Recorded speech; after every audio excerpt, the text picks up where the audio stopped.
Buenas tardes y bienvenidos y bienvenidas a esta edición de Cosmopoética, esta lectura de poemas.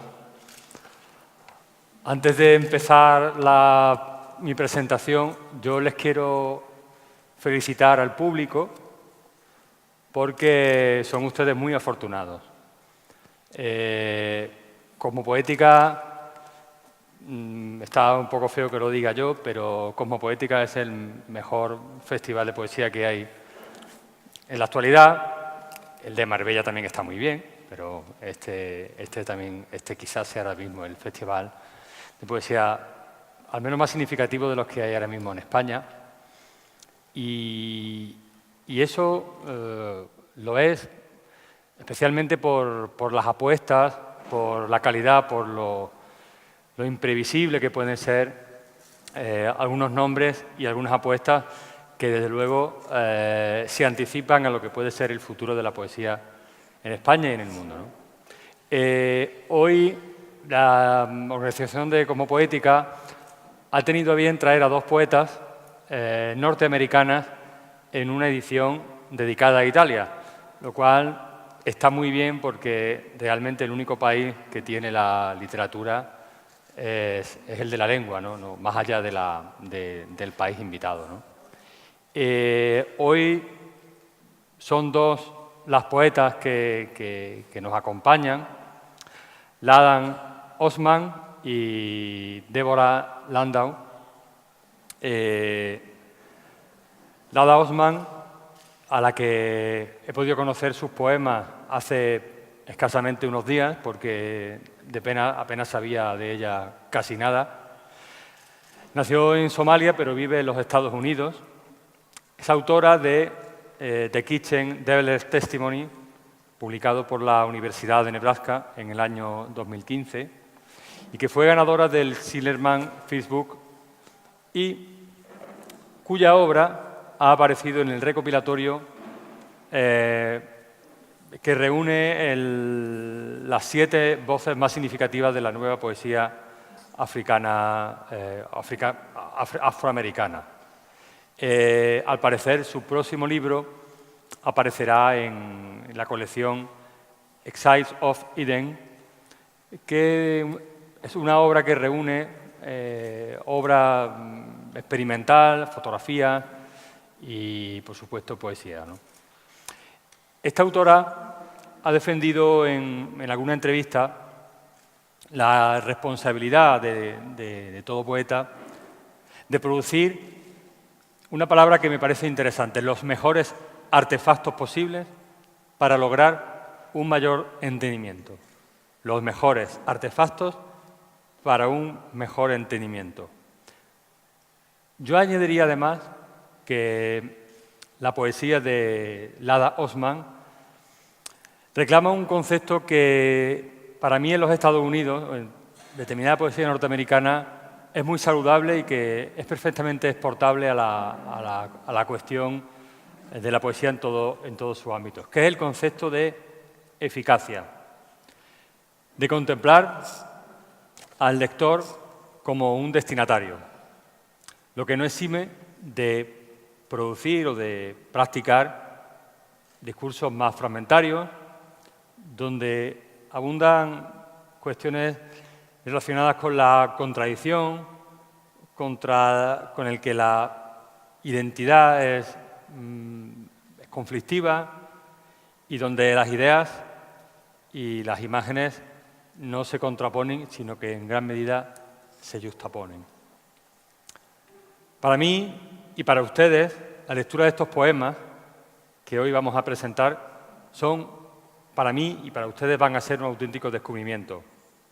Y yo solo espero que en esta edición de Cosmopoética los editores aquí presentes y los que puedan venir y los que puedan escuchar podamos tener la posibilidad de que se trasladen sus poemas al castellano, que se puedan traducir y que se puedan difundir sus poemas en el resto de España. Así que, si quieres empezar a leer, estaría encantado de que lo hiciera.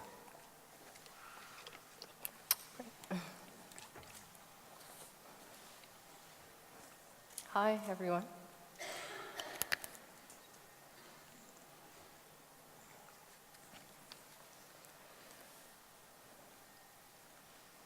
This is okay, people.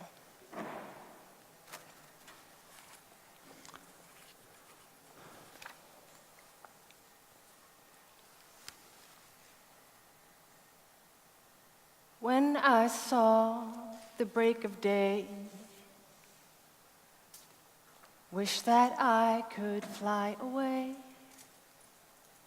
instead of kneeling in the sand, catching teardrops in my hands. Parable for refugees. 17 common flies, clustered, hallway, days. They no longer fly through the screen when ushered. Weak, to, from, light, real, artificial. Did they forget the sun? Fly towards faces, some dead on a sill, some walk. Did they forget how to fly? Why don't they go? One paces on a step. Do they wait for a shoe? It averts them, goes.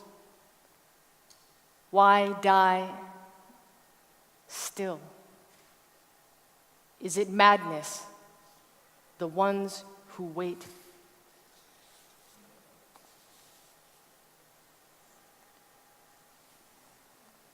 Words we lost in the water. If Somali hail fell from the sky, it would be cardamom. The sidewalks would release its scent under our heels. We would fill burlap bags with it, odd grains of rice mingling in the tea. There, my father is the Lion of God, and not a man who talks about position, not a man who remembers position. Their lips smile for love, and hope sounds like the English need. Don't piss on my need, we say. Trouble falls, a rock down the narrow well of the throat. Chest and bullet are twins, separated by a handsome jaw, a beauty dot. There, my brother is victorious, and not the odd grain in the sieve of my father's heart.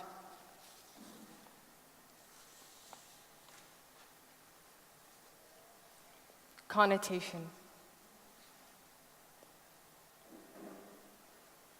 Walk as God intended, straight, even, not prostrating, a shadow, and not too proud. I have the complex my father warned against. When the woman whose hair is like down spits near my shoe and says, "This neighborhood has changed since these people came," I can't say, "You are the spitter, you are the trash." I'm the shadow prostrating, not the shadow as it lengthens, water spilling from a heavy bucket. Can you smell my scalp through my scarf? Earth after water licks it.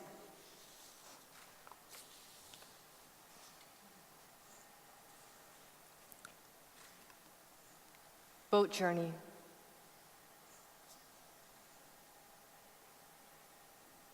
Sunday afternoon on a city beach. No sand, slabs of manufactured stone. I watch two blondes, probably sisters, inflate a raft. They use a bicycle pump. One tries to assemble two paddles, gives up, puts them in her bag. The one on the pump removes her top. She has exerted herself into better posture. Her breasts are larger than I expected. I want to see if their tiny raft will hold them. The clouds and current move north. As they enter the water, Tony Allen warns against the boat journey. Running away from a misery, find yourself in a double misery. I recall photos of British tourists in Greece frowning at refugees.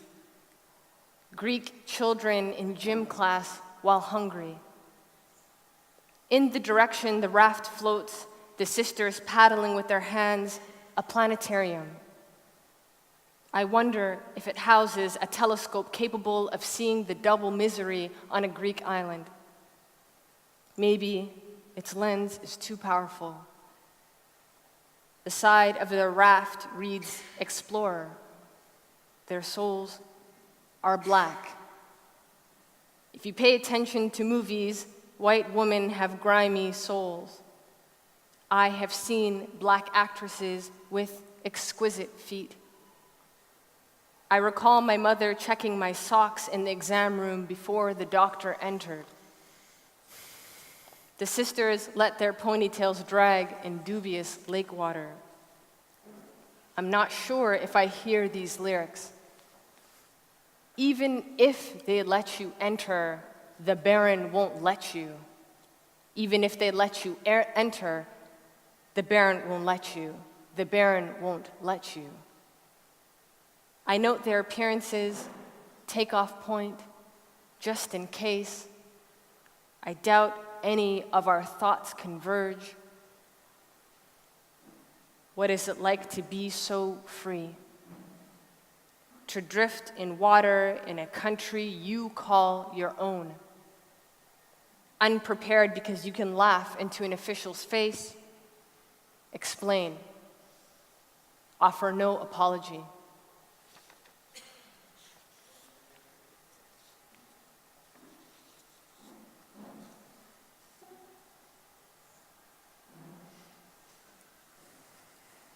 Forgive me, Hera. I cannot stay. He cut out my tongue. There is nothing to say. Love me, O Lord. He threw me away. He laughed at my sins. In his arms I must stay. He wrote, I'm broke.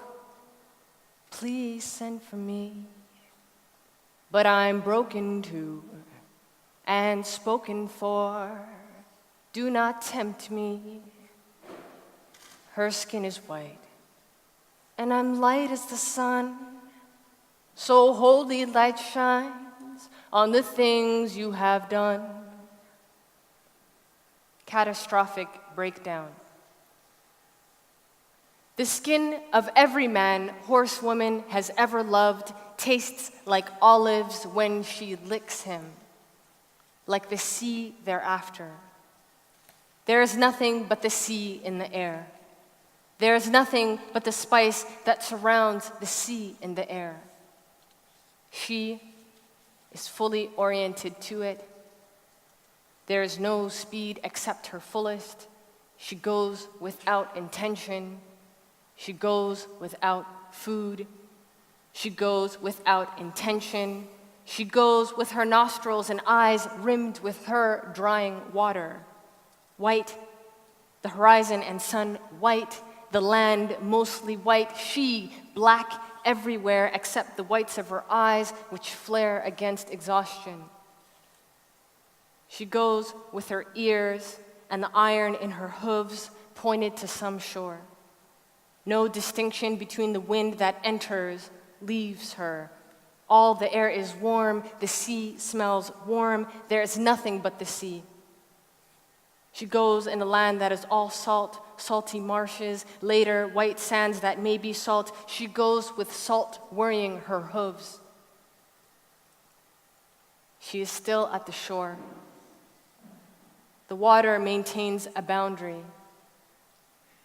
She has salt in her heart, tastes it, feels it pour out of her, must her flank, her riven and riven and riven heart, mended again and again with her distilled desire for the sea.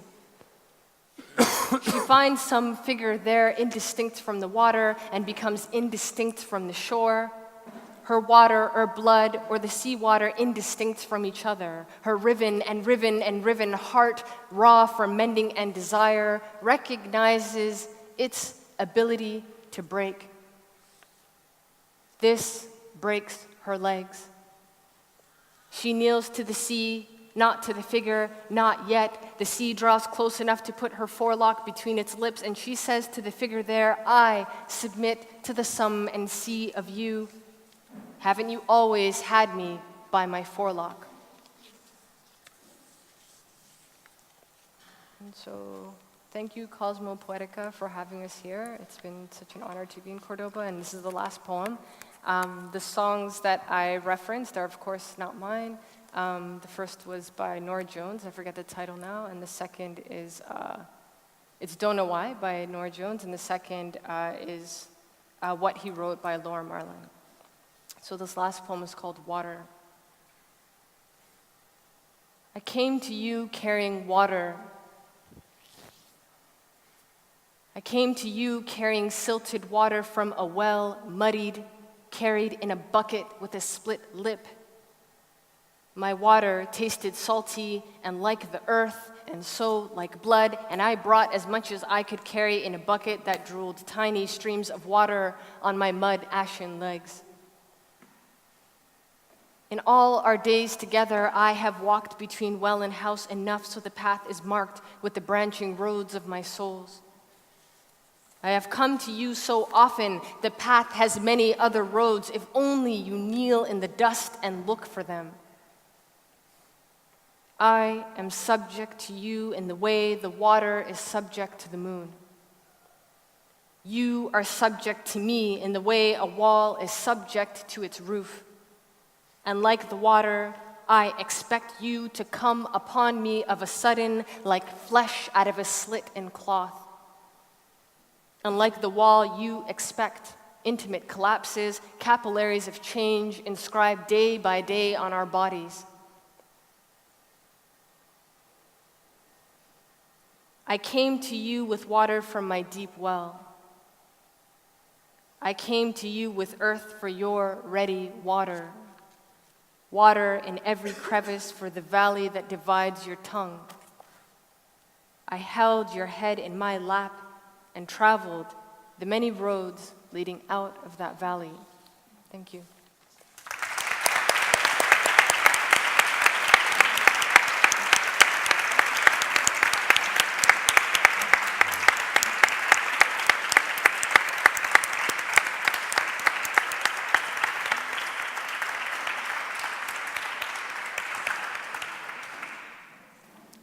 Muchísimas gracias, Ladan Osman, por tu lectura. De la que sí había tenido mucha noticia era de la autora que tengo aquí a mi izquierda. Verán, yo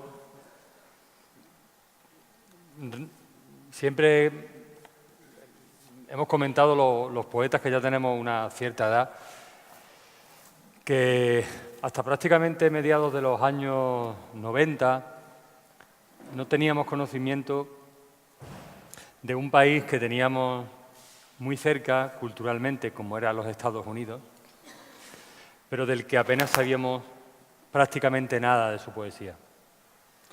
En los tardíos 90 pudimos encontrar unas traducciones de Allen Ginsberg, pudimos encontrar unas traducciones de Sam Shepard o de Raymond Carver. La poesía norteamericana había entre la poesía continental española y la poesía americana una gran grieta, como la que está ahí. Y desconocíamos qué pasaba en un continente tan extenso y tan complejo como los Estados Unidos.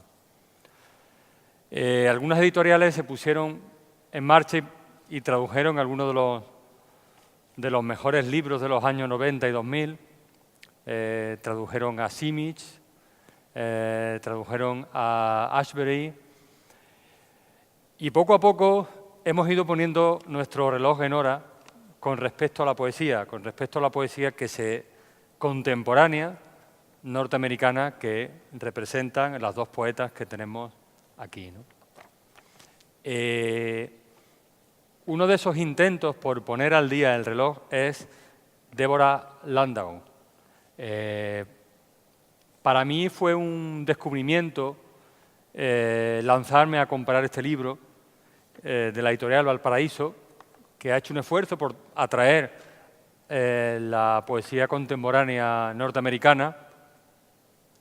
Y desde la primera lectura, ya les digo que no todos los libros de Valparaíso me parecen igual de interesantes, pero Los usos del cuerpo a mí me pareció un libro cautivador, sugerente y que tenía mucho que ver con las cosas que a mí me interesaban, ¿no?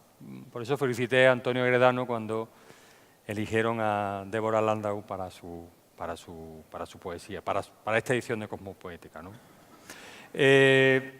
Deborah Landau es autora de otros 3 libros de poesía, además de Los usos del cuerpo, cuáles son Soft Targets, que aparecerá creo que en 2019, The Last Usable Hour en 2011 y, lo diré bien, Orchi Delirium en 2011 también, que han sido, aparte de otros libros, son los libros más significativos de esta autora, ¿no?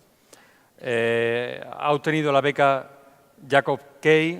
Javits del Departamento de Educación de los Estados Unidos y nada más y nada menos que la beca Guggenheim. Este libro, en los Estados Unidos, Los usos del cuerpo, es un libro significativo que ha traspasado, además, las fronteras de los pequeños círculos literarios o poéticos y ha sido tratado y valorado por revistas de ámbito cultural mucho más amplios como The New Yorker, Vogue o BuzzFeed. Y creo que lo ha sido porque la poesía de Landau es una mirada muy cruda sobre la condición de género, distinta, muy desconocida.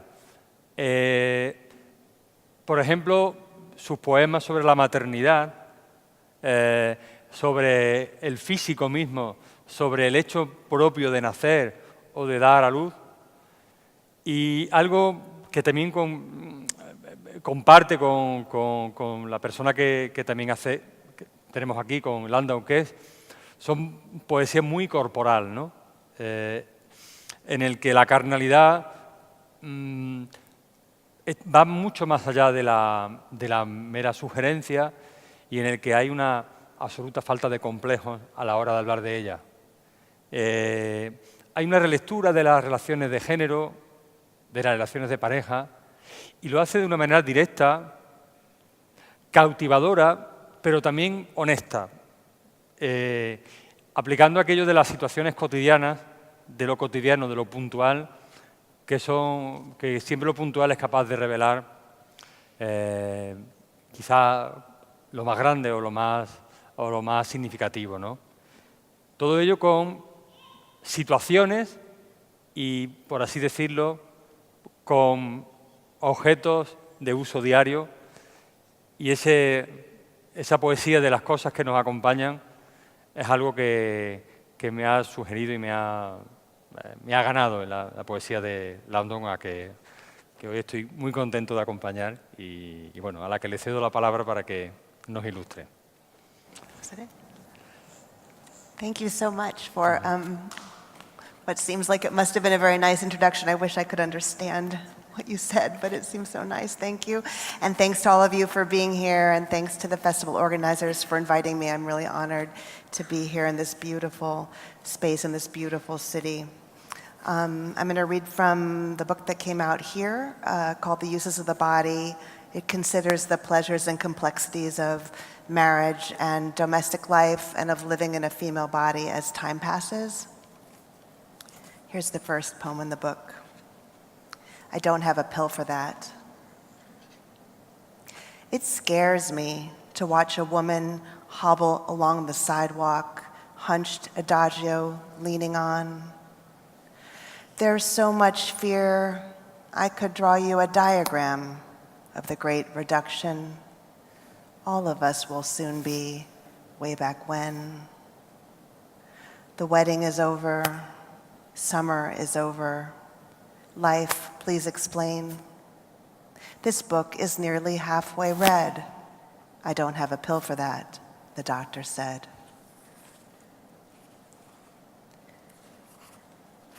So the book is composed of long linked lyric sequences, and now I'll read two of those. And they're made of little poems, and I'll be pausing between each of them. This is called Mr. and Mrs. End of Suffering. The uses of the body are manifold: lips, fingers, the back of the neck. One should make as full a use as possible before time's up. In paradise, you should appreciate. Don't squander. Take a deep, juicy bite, then swallow. Peaches are meant for tasting.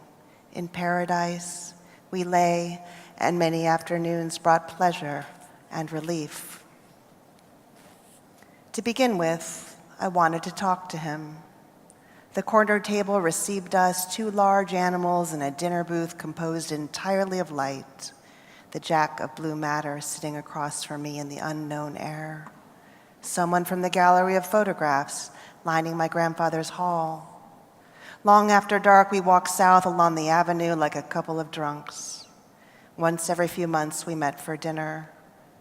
Then the long, quiet interval of years between us, improbable. In opera, you get what you need. It's not marriage. A man to sleep with, a place to lay my head at night. He knows every road of me, can find the turnoff without a map, can drive along the low stone wall in the dark until he reaches the open field, and I go with him, countryside.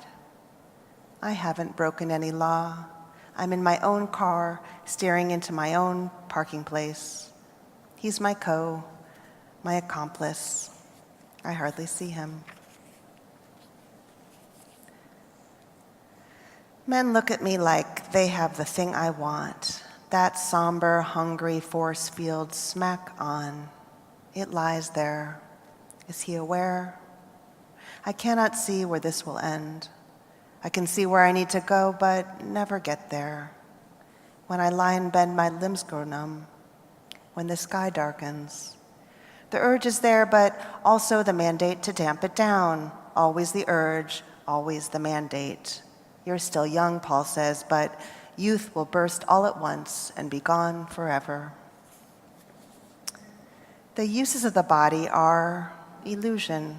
The uses of the body are wake up. The uses of the body, illusion. The uses of the body, rinse, repeat, to make another body. September, draw the blanket up, lace your shoes. The major and minor passions, sunlight, hair.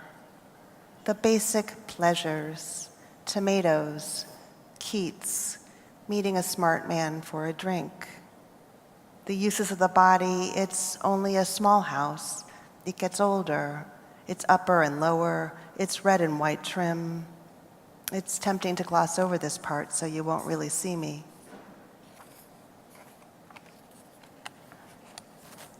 In my opinion, handsome Dr. Randy, you are brown-haired and Roman, swift with your hands. Babies are big this year, so way less smoking and drinking, so way more eating cheese. I have someone to give birth to, and he has all the credentials, heartbeat, feet. His father helped out. We decided to make him standing in the bathroom one night.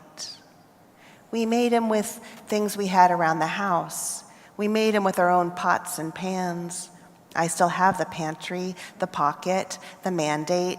It looms there, a child. We set out and then he went out the right way, head first, and we made it to the clearing. We made it out, then he and I were in a blinking, in a fuzzed down lair. The uses of the body, nursing, lightning, the clear, warm sea. I don't cook, but I could make a baby, and he was warm and plump as pie. I dreamed him, and there he was, miniature, vast, and unhygienic. He was my homework, and I took him home. The baby was pathetic. All he could do was nada, blank cry, and open his eyes. The two of us were nocturnal mostly.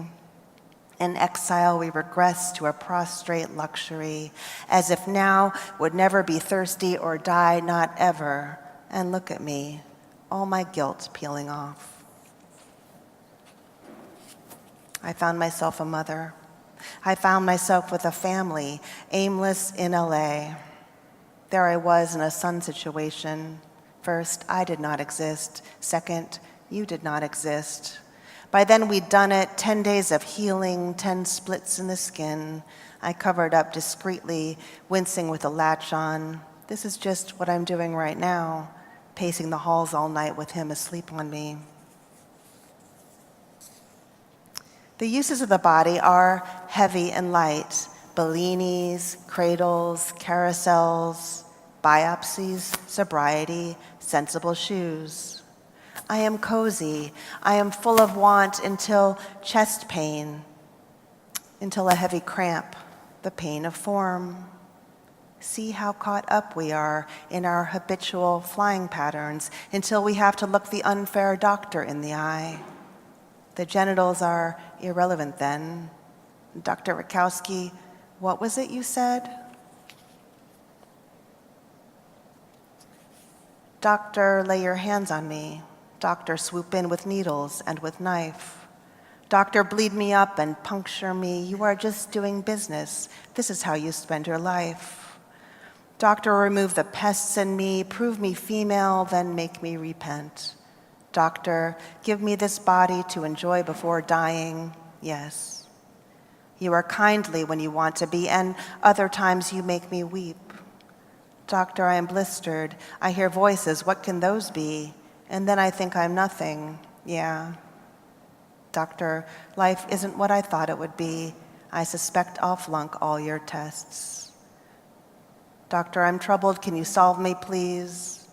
C'est superbe la vie, the nurses sing. And the months go by like a dream, not killing us yet. The uses of the body, you see where they end. But we're only in the middle, only midway. The organs growing older in their plush pockets, ticking toward the wearing out. We are here and soon won't be, despite the cozy bed, stuffed dog, pillows, books, clock, the boy with his socks on and pajamas. A series of accidental collisions, pressure in the chest, everyone breathing for now, in and out, all night. Skipping ahead to the next section, similar to this one, a lyric sequence called Minutes Years. One summer, there was no girl left in me. It gradually became clear. It suddenly became. In the pool, I was more heavy than light, pockmarked and flabby in a floppy hat. What will my body be when parked all night in the earth? Midsummer, breathe in, breathe out. I'm not on the oxygen tank. Twice a week, we have sex. The lithe girls poolside, I see them at their weddings. I see them with babies, their hips thickening. I see them middle-aged. I can't see past the point where I am. Like you, I'm just passing through. Before you have kids, you get a dog. Then when you get a baby, you wait for the dog to die. When the dog dies, it's a relief. When your babies aren't babies, you want a dog again. With ovulation comes reason to hope. The yolk of the egg isn't the baby chicken, but food for the chicken, T says, so go ahead and eat. If you can quiet your mind, you will be pretty, princess. Don't fidget, don't huff and puff, wear your hair swept up. Try to drive straight on through this fraught place without pulling over. Silence is nice in the country. We drink and read, pay attention to flowers. Jen says, try to see the whole landscape of your life, not just the part that's collapsing. We are plucked, then plucked again, even as the strings grow slack. There's a new music in the evening, despite so much that is old. I want to hold on a while, don't want to not or forsake, don't want to be laid gently or racked raw. If I retinol, if I marathon, if I vitamin C, if I crimson my lips and streakish my hair, if I wax, exfoliate, copulate beside the fish-slicked sea. Fill me, I'm cold. Fill me, I'm halfway gone. Would you crush me in the stairwell? Could we just lie down? If the brakes don't work, if the pesticides won't wash off, if the 7th floor pushes a brick out the window and it lands on my head, if a tremor, menopause, cancer, ALS, these are the ABCs of my fear. The doctor says, I don't have a pill for that, dear. Well, what would be a cure-all, ladies? Gin and tonics on a summer night? See you in the immortalities. Oh, blurred, oh, tumble rush of days we cannot catch. These sad things, they have to be. I go into the kitchen thinking to sweeten myself. Boiled eggs won't do a thing. Oysters, Lysol, peanut butter, gin, big baby face getting fed. I am 20. I am 30. I am 40 years old. A friend said, listen, you have to try to calm down. At night, down the hall into the bedroom we go. In the morning, we enter the kitchen. Places, please. On like this without alarm. I'm the talker and taker. He's the giver and the bedroom man. We are out of order, but not broken. He says, let's make this one short. She says, what do you mean? We set out and got nearer. Along the way, some loved ones died. Whole summers ruined that way. Take me to the door. Take me in your arms. Mother's been dead a decade, but her voice comes back to me now and often. Life accumulates.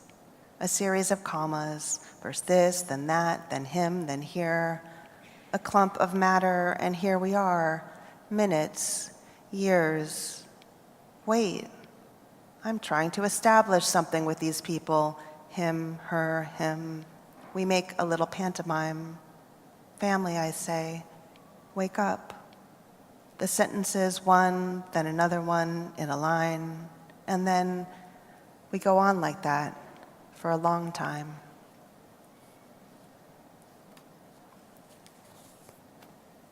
I'll close with the last poem in the book called September. September feels very different from here than it does in New York. September. Dazzling emptiness of the back green end of summer, no one running in the yard, pulse, pulse, the absence. Leave them not to the empty yards. They resembled a family, long, quiet hours. Sometimes one was angry, sometimes someone called her wife, someone's hair receding. An uptick in the hormone canopy embodied a restlessness, and oh, what to do with it.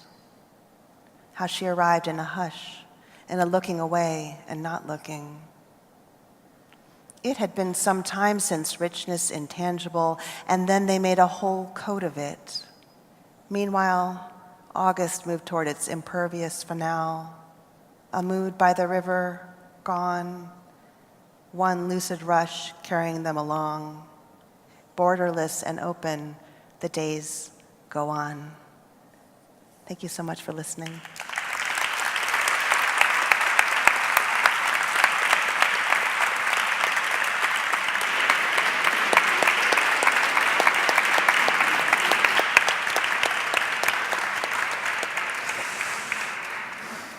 Bueno, les dije que no le iban a decepcionar. Seguramente otras actuaciones de Cosmopoética serán extraordinarias, pero esta para mí es maravillosa, estupenda. Son ustedes muy afortunados de estar aquí, yo también. Yo quería hacerle, antes de que el público pudiera tener alguna intervención, alguna pregunta, y traigo mi traductor, al que aplaudimos. Buenas tardes.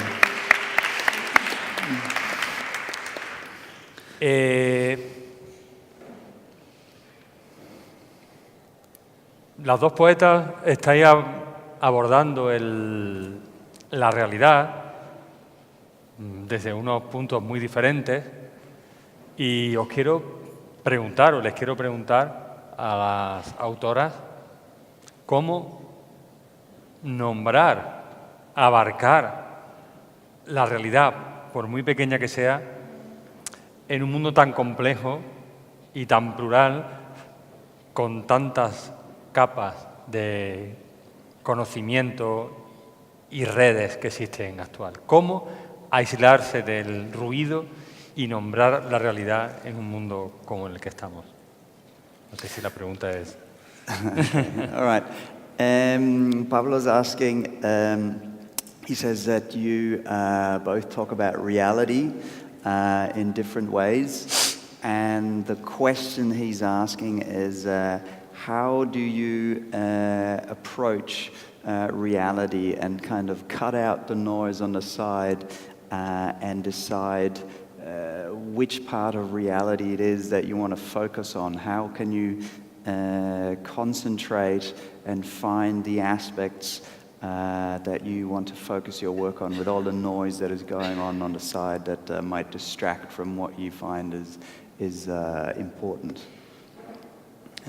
¿A quién le pregunto primero? Bueno, Whoever would like to go first. I think the way that I approach, thank you for the question, thank you all for being here, for the beautiful translation also of our poems. I think about it a lot in terms of quantum physics and how subjectivity, and also in philosophy, that subjectivity is something that just permeates everything, that we don't really have a sense of anything without the filter or the sieve of the self.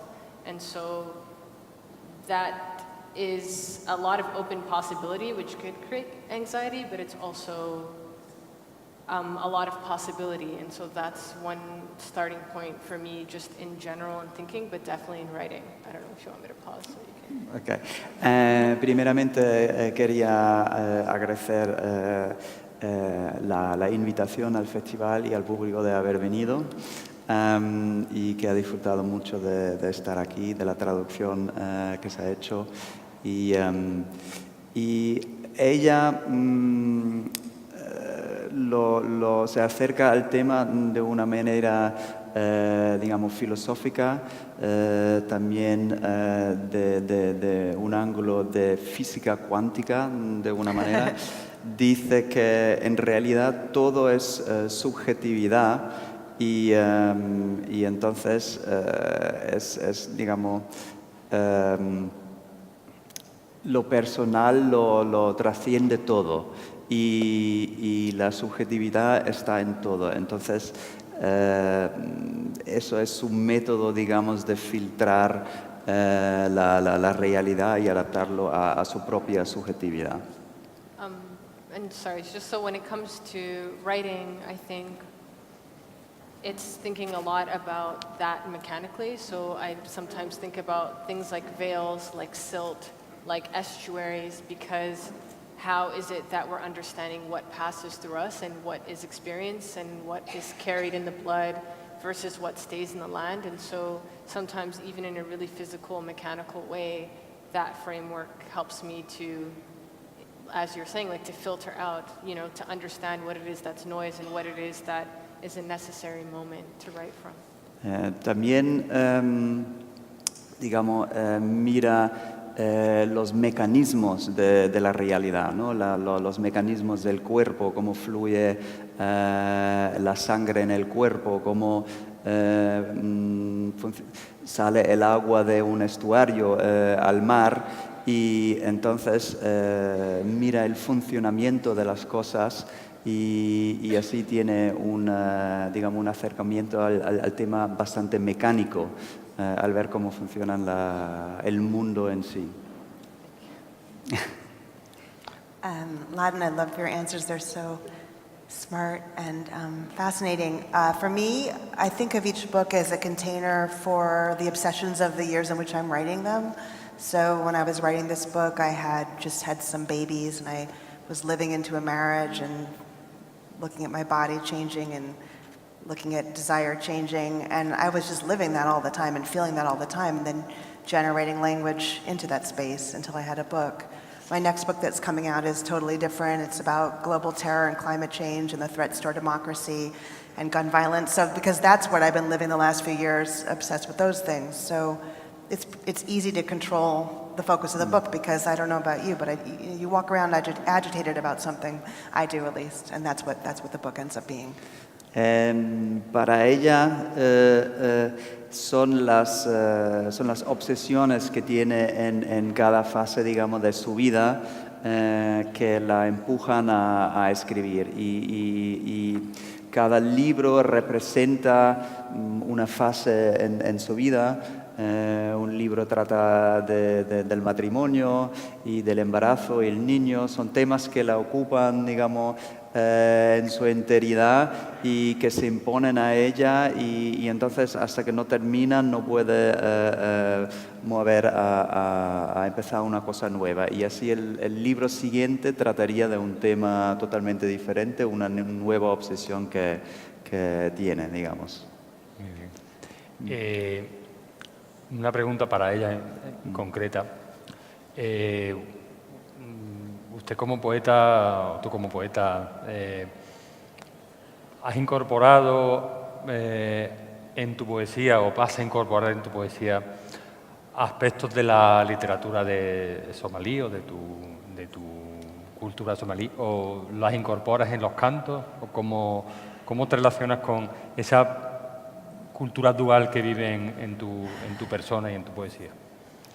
He says that you include a lot of ideas and aspects of your Somali culture in your poetry, and the differences in identities, let's say, culturally. How do you approach the topic of these different identities that you like to bring together in your poetry?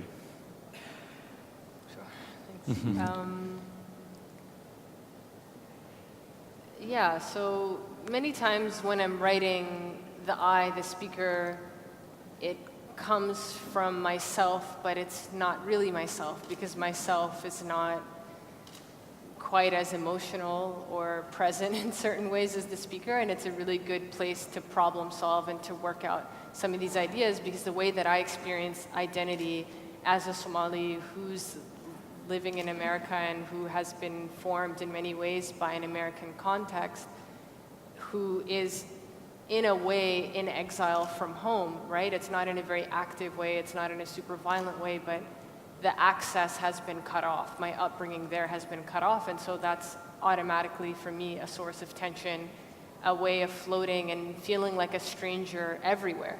So that's where me, like Ladan, is, but for the speaker, I can, it's usually a woman, I can place her into very specific situations from which to speak from, often because many of the people who are suffering most from identity issues don't have the opportunity in the same way to sit there for hours and to think about what their response is or what the metaphor for this is. And so many times I'm also doing work for people who say, hey, I have a story for you, tell the people this. And so that becomes a strange responsibility, but one that I'm honored to deal with.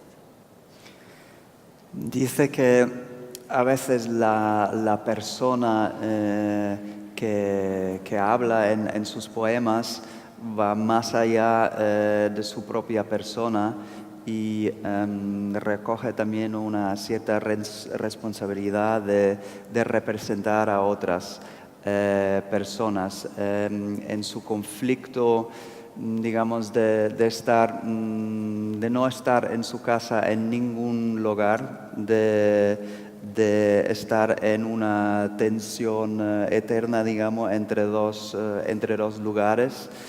Y entonces utiliza también el yo del poema para analizar el tema con más profundidad, quizás que ella lo vive en su día a día, intentando encontrar un lenguaje que representa esa tensión, pero también quizás la situación de otros que se encuentran en una situación de estar en un sitio, pero al mismo tiempo en otro, y en su caso de la presencia, digamos, somalí que se le ha arrancado, que ella eso no lo puede vivir, y entonces es, digamos, un puente entre ambos mundos. Y por terminar, porque quedan 6 minutos, pero tengo que preguntarle por hay una lectura, creo, en su poesía, o en tu poesía, podemos decir una poesía de género feminista, pero la quiero comparar con otra poeta norteamericana que supongo que habrá leído y será de su conocimiento, como es Anne Sexton, que tiene una lectura mucho más combativa y mucho más agria que su posición respecto al feminismo. Podríamos decir que la poesía que hace Deborah Landau puede ser una poesía postfeminista o podía estar en otro discurso. Es una pregunta difícil, pero... Okay. He says you're certainly an author that is gender oriented, writes about women issues and is feminist, but at the same time it is less, let's say, bitter or combative than Anne Sexton, I believe was the name. And let's call it maybe milder in its language. Would you maybe sort of label your work as something that you could call post-feminist, or is there like a differentiation that you would like to make between one generation or the other of feminist writers? It's apt that you name Anne Sexton because she was the first poet I ever encountered. When I was 13, my mother gave me Anne Sexton's Love Poems, which was a pretty heady book for a 13-year-old, but I was hooked. And so I did read her for a long time, and I wrote my thesis on her in college, etc. My first 3 books do focus often on the female self, the female body, the female subject. My next book is totally different. I'm not writing about anything to do with any of that. It's all outward, looking at this crazy world gone mad that we're in now in our country. So I seem not to be in any one. I'm glad to be writing about something else for a change, but honored to be compared to Anne Sexton. Okay. Dice que sí, de hecho, Anne Sexton fue la primera poeta, o su obra fue, digamos, su introducción a la poesía. Su madre le dio un libro, y que también en la universidad estudió su obra y su tesis trataba de ella. Vaya, pero en realidad ella también, aunque trata en muchos de sus poemas con temas, digamos, de feminismo, del cuerpo femenino, también, sobre todo en el libro siguiente, va a afrontar un tema totalmente diferente. Entonces no se ve, digamos, solamente como una escritora enfocada en el feminismo, pero que embarca otros temas también. Sí, por supuesto. I would just also like to say, I know the question wasn't for me, but what's wrong even if a voice is bitter and combative because look at what's happening to women across time and around the world. So I just think Especially this week for us. Vale. makes perfect sense, actually. I think that's a really normal response to that stimuli. I think even bitterness or anger is actually a very checked and controlled response to this often murderous stimuli. So. Dice que, pero no hay que olvidar que es una reacción importante de ser combativo y ese sentimiento, digamos, de frustración y agresión es algo que es importante y que se puede expresar de una forma perfectamente controlada y contribuye, es una forma importante de contribuir al tema. Y no, sobre todo en los tiempos que corremos hoy en día que todavía hoy en día hay sufrimiento para las mujeres, entonces hay varias maneras de afrontar el tema. Bueno, pues terminaremos con un verso de un poeta que presentará el próximo lunes aquí su poesía reunida. Dice Francisco Gálvez: por más que te pese la voz y el grito, es decir, algo como prácticamente lo que decía él. Yo les doy las gracias a las dos poetas que están aquí, que han tenido, creo que han aportado voces muy distintas y muy singulares a un mapa ya de por sí importante como es el de Cosmopoética, y les invito a nuevas sesiones y nuevos disfrutes. Muchísimas gracias.